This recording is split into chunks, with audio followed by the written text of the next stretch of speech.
Kristi mímọ́,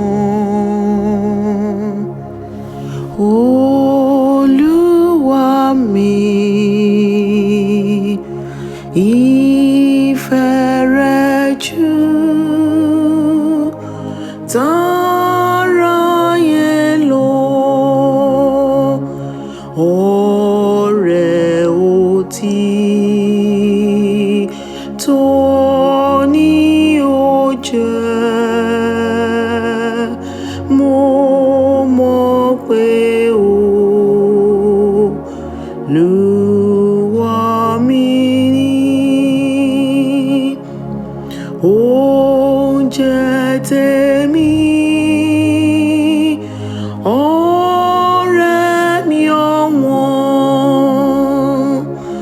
ó ń bá mi gbé nígbà gbogbo. Ògo dídán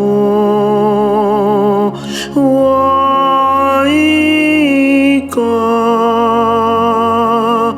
ju gbogbo rẹ̀, oúnjẹ tèmi.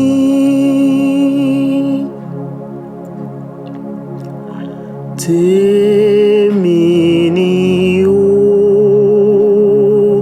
ṣọ́kù fún mi, ó ń wọ̀ mí ó sì dán mi dé pẹ̀lú ayọ̀ ni mo ké pè. Ògo ni fún Ọlọ́run mi, oúnjẹ tèmi, ọ̀rẹ́ mi ọ̀wọ́n, ó ń bá mi gbé nígbà gbogbo. Ògo dídán wọ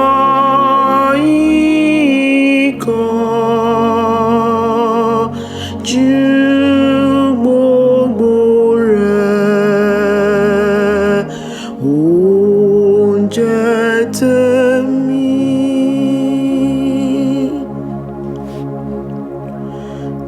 Tèmi ló ń gbé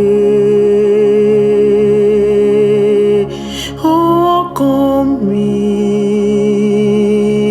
a kì yóò pín yọ títí ayé bí ẹ̀ka lára jara.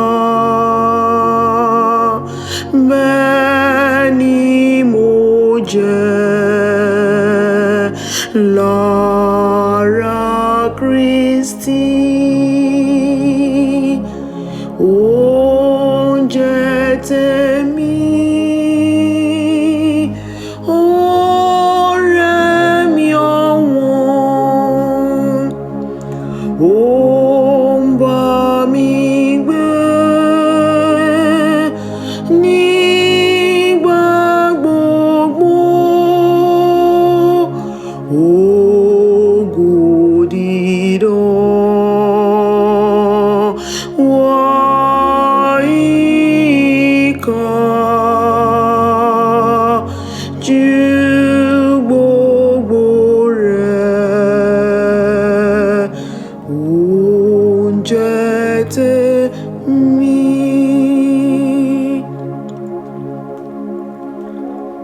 Lọ́jọ́ kan nílùú dídán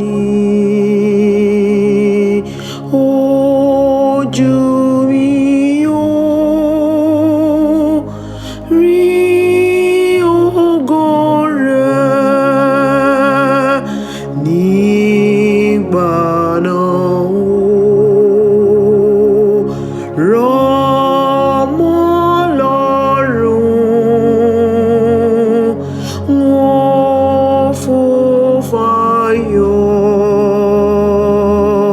ó